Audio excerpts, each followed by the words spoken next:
Hey, what's up everybody? It's WrestleLine with your host John Scott, joined as always by my co-host Matt Essex, and this week we're back after quite a while out since WrestleMania, but we are back doing a up-to-date podcast on all the news from the world of professional wrestling. And on this episode we're going to be touching on a few themes. First of all, we're going to talk about our experience from last weekend at the UK's Progress Wrestling Super Strong Style 16.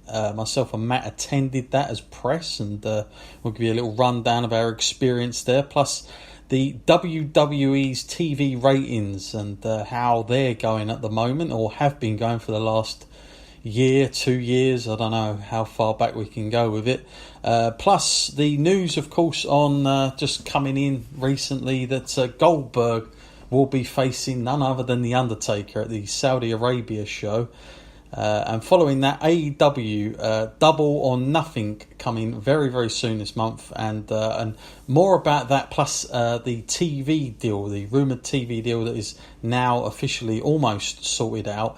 And, of course, your questions. And don't forget, if you want to email us while we're on live tonight, you feel free to do so at wrestleline@gmail.com. That's wrestleline@gmail.com. Going to bring Matt in now. And Matt, how are you? How have you been?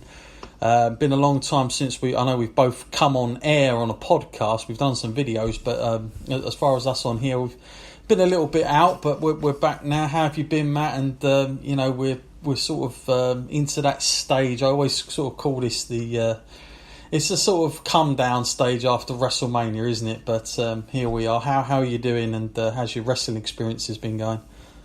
Yeah, all good. It is a little bit of a sleepy time in wrestling after WrestleMania, but there is other stuff going on, like we're going to get into. We've just been down to see Progress and that, and that certainly isn't going through a quiet moment. That's just, it seems like it should be, because like they're losing a lot of WWE guys, but it's just continually rising. So I look forward to talking about that some more. Yeah, well, whilst we're on that subject, let's stick with that positive that we had there. Yes, last weekend, myself and Matt, we travelled down to London.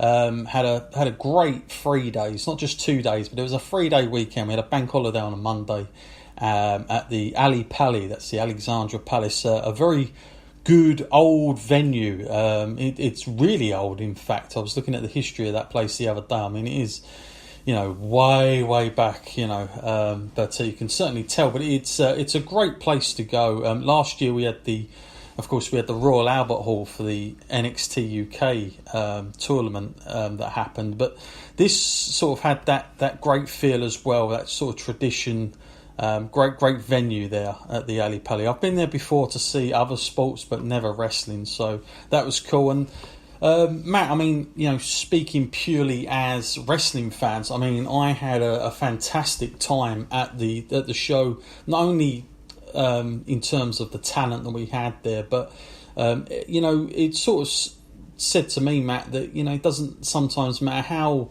deep your roster is, what the star power is like, if the product itself delivers, it doesn't really matter who you've got, because that's how it felt to me. It felt like the product they present, they know what they are, they know who they are, and they've got a real good identity, something that I've always felt Ring of Honor has done really well. I felt like the same thing with Progress Wrestling. Had nothing but good things to say about them last year at Hello Wembley, which was quite a big deal. But I was very fascinated to see a Super Strong Style tournament and how that works. And I've got to say, I mean, I'm not just saying this because we went and, people might think I'm just plugging the hell out of this, but I've got to say, as a purist, as a fan, this as a live experience was, very, very high standard, a very, very high standard, and something I would recommend to anybody that enjoys professional wrestling. And I do mean professional wrestling, at just that, because and the more sort of, I would say, adult feel to pro wrestling as well. How was it for you, Matt? Because we both went there. I know we'd had conversations about this, but coming out of it now, a week gone, how did you feel the whole 3 days went as a spectator?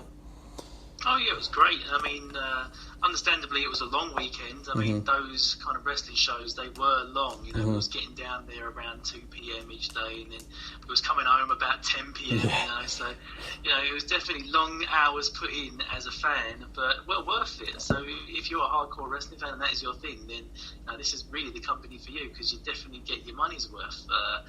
It's like a whole day event, and probably much more you do so than you do for WWE. And yeah, I mean, I thoroughly enjoyed it. I mean, looking back on it, there's no negative points I can really see. And yeah, I mean, it's like you said before, this is a company that knows what they are, knows what service they provide.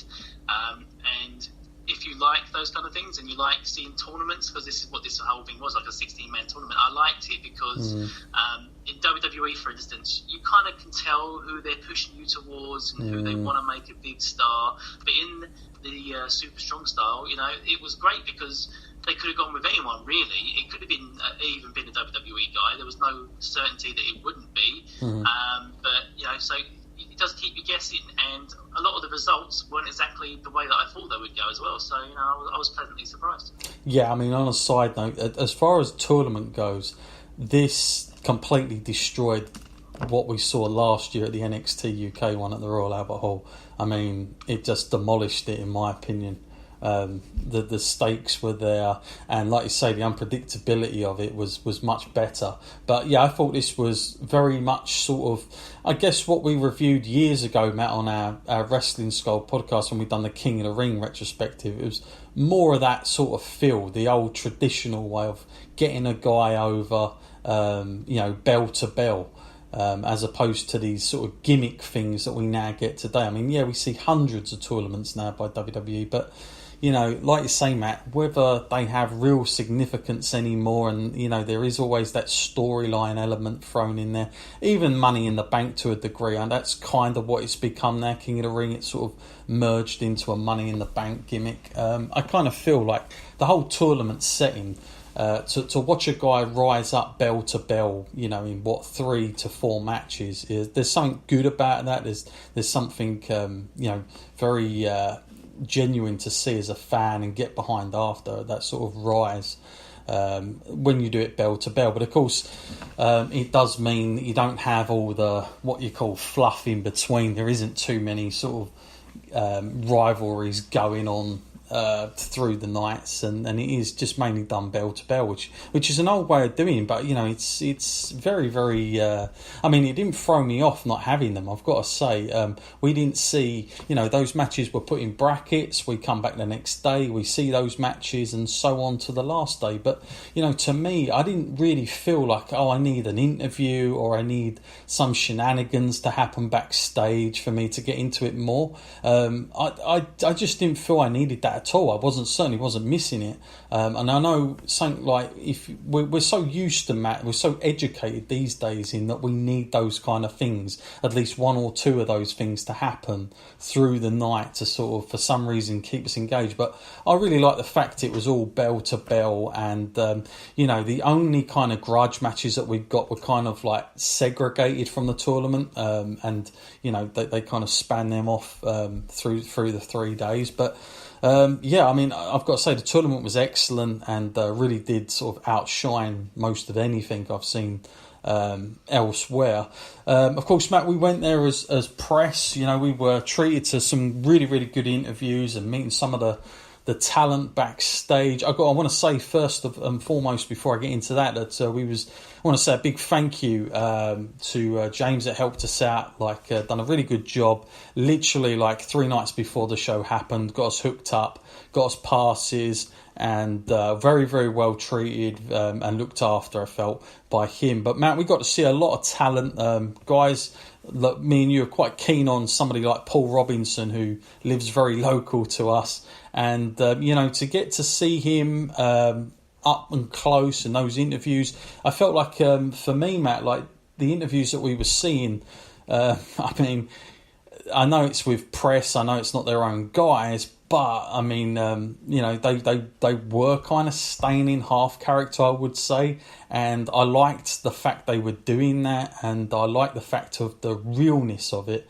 and it kind of got me sort of engaged into it a little bit better than, of course, talking as if it's all a show and, you know, this is what they, you know, it was just a completely different take of it. Matt, you know, we saw a lot of people. I mean, we were treated to seeing the NXT UK champion and Progress champion. Volta was there. It was really cool to have him there. I wasn't expecting to see him, but he was there. We had a lot of guys that weren't WWE as well.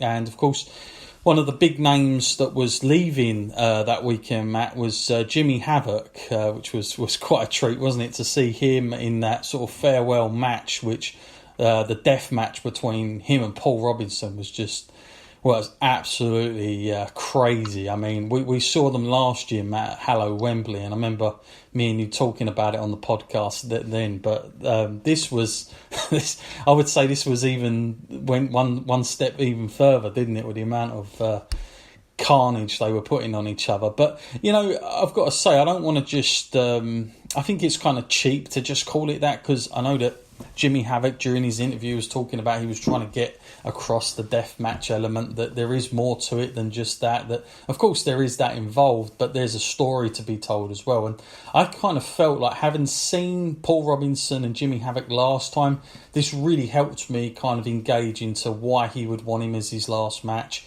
And yeah, I was, you know, it's not normally my cup of tea, and it certainly did go a little bit beyond what I was expecting, but I mean, you can't take anything away from the both of their, you know, the effort they put in. That's for sure.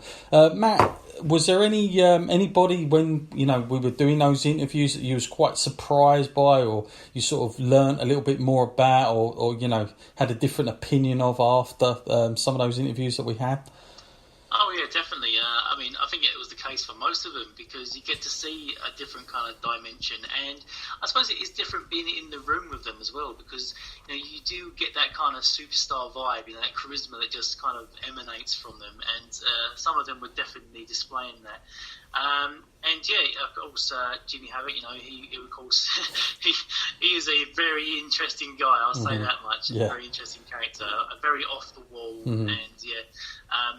Kind of opened my eyes to like the way he is, like in real life as well, I suppose. Like as towards he is his character, it seems like, you know, he may well be one and the same in many of the actual things that he does. I mean, of course, you have to turn the dial up a little bit and become a little bit more exaggerated. Yeah, but that guy, you know, he's definitely got some warped views on things. Yeah.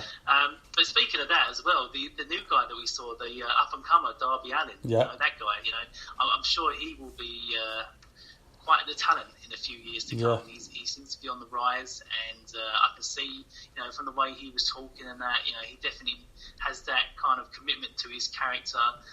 And he even said he doesn't like it being called a character. He likes to actually like put the two together, and actually says there's a lot of himself in that. So, you know, credit to that guy. And of course, you know, how can we go without mentioning, you know, David Starr? You know, that guy, he is a star, quality star, top star. You know, this guy, I can't say enough good things about him.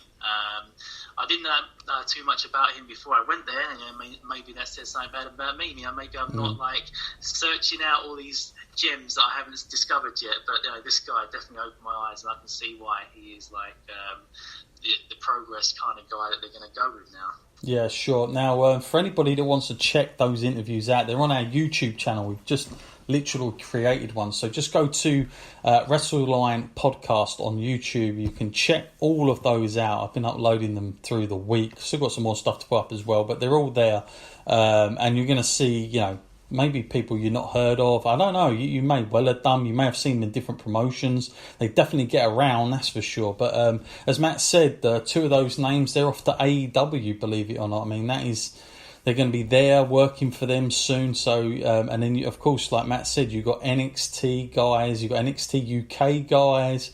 I mean, it is just a real kind of mixture of a roster. And, you know, from what we saw, Matt, I mean, I don't want to kind of give away everything here, but I mean, from what we were told, Matt, it's almost like it's a bit of a safe haven for a lot of talent to go to. I mean, not perform, but a lot of the guys still meet up there. They still kind of connect with each other at Progress. And I think it goes to show you how central of a hub that Progress Wrestling is. I mean, it is a real mixture. You've got a very independent feel to it, but at the same time, of course, they've got the great balance of having the guys that are a little bit more exposed to TV and